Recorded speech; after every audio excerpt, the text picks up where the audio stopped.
Para asegurar la validez de un proceso, es necesario que se cumpla una serie de requisitos.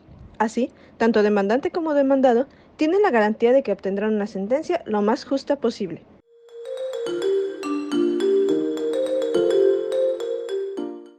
En este capítulo denominado Presupuestos procesales, ¿por qué son importantes?, te explicamos su relevancia y cuáles son, para que los tengas en cuenta. Esto es Jurídico 3.0, Derecho Simple para personas como tú y como yo. Yo soy Ámbar y este domingo 18 de junio me acompaña mi amiga Luisa. ¿Cómo estás hoy? Hola, Ámbar. Feliz de saludarles y pues me gustaría iniciar este tema con un concepto. Entendemos como presupuestos procesales los requisitos que deben cumplirse para que un juicio pueda ser válido y tener legitimidad. Estos presupuestos son esenciales para que el proceso judicial pueda llevarse a cabo correctamente y de manera justa. Exactamente, los presupuestos procesales son elementos imprescindibles para poder iniciar un proceso judicial y para que éste se lleve a cabo de una forma correcta. Además, el incumplimiento o la incorrecta aplicación de algunos de ellos puede llevar a la nulidad o a la caducidad del proceso. ¿Pero cómo es esto? Comencemos hablando sobre los tipos y clases de presupuestos procesales que existen. En primer lugar, tenemos la competencia del juez. Es el presupuesto procesal que establece que solamente el juez competente tiene la facultad de resolver el litigio en cuestión. Es decir, que el juez que conoce y resuelve un caso debe tener la competencia necesaria para ello, ya sea por el territorio en el que se encuentra el juzgado o por la materia en la que se inscribe el litigio. De la mano va la jurisdicción, que hace referencia al poder que tienen los juzgados y tribunales para decidir sobre un determinado asunto. Esto quiere decir que un tribunal no puede conocer cualquier tipo de demanda, sino únicamente aquellas que pertenecen a su jurisdicción. Así, la jurisdicción y competencia son presupuestos procesales fundamentales, ya que si una demanda se presenta en un tribunal que carece de jurisdicción o competencia para conocer dicho asunto, será rechazada de plano y no podrá ser tramitada. Por lo tanto, es necesario tener en cuenta estos aspectos antes de presentar cualquier demanda ante un tribunal.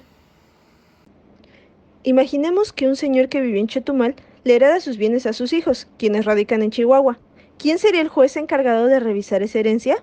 De acuerdo con el artículo 157, fracción 5 del Código de Procedimientos Civiles para el Estado Libre y Soberano de Quintana Roo, el juez competente sería el establecido en Chetumal, debido a que ahí fue el último domicilio del autor de la herencia y la ubicación de los bienes raíces que forman esta. Otro ejemplo sería este. Un hombre que radica en Cancún es demandado por su esposa que vive en Puebla para que le dé el divorcio. El juez competente, según la fracción cuarta del mismo artículo, radicaría en donde está el domicilio del demandado. Por otro lado, tenemos la capacidad procesal de las partes, que es el presupuesto procesal mediante el cual se establece que las partes involucradas en un proceso judicial deben estar capacitadas para comparecer y actuar en dicha instancia. Es decir, que deben contar con la capacidad jurídica necesaria para ejercer derechos y contraer obligaciones de acuerdo a lo establecido por la ley. De esta manera, un menor de edad no puede emprender una acción jurídica contra, por ejemplo, su papá. Deberá ser a través de su madre o tutor que esto se lleve a cabo.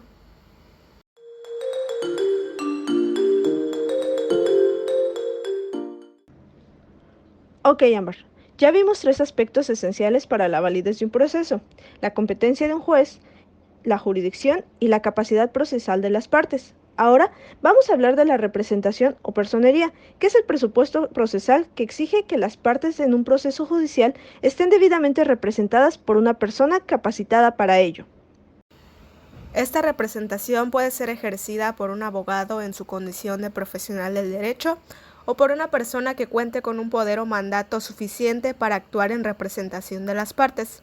Y fíjate que es importantísimo esto, porque imagínate que estás en un problemota, como que alguien te acusa injustamente de un delito que no cometiste.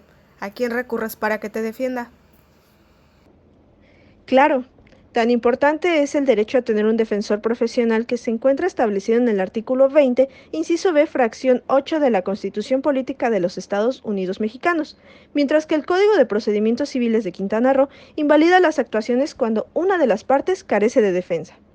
Por otra parte, tenemos que para que un proceso sea válido, también es necesaria la legitimación, que establece que solamente las personas que tienen un interés real y directo en el litigio pueden participar en el mismo, es decir, que deben contar con un vínculo jurídico con el objeto del litigio para poder intervenir en el proceso. A su vez, este presupuesto procesal garantiza que ninguna otra persona emprenda acción legal a nombre nuestro contra otra persona. Por último, tenemos el interés jurídico de las partes.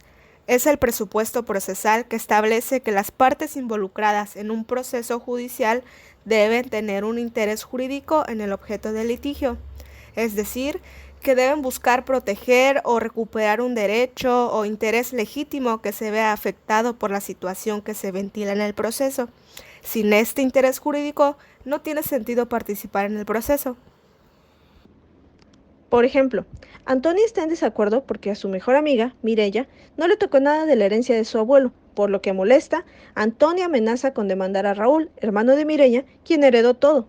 Pero esto no es posible, pues aunque existe un lazo fraternal entre Mirella y Antonia, Antonia no puede demostrar un legítimo interés jurídico sobre las propiedades heredadas.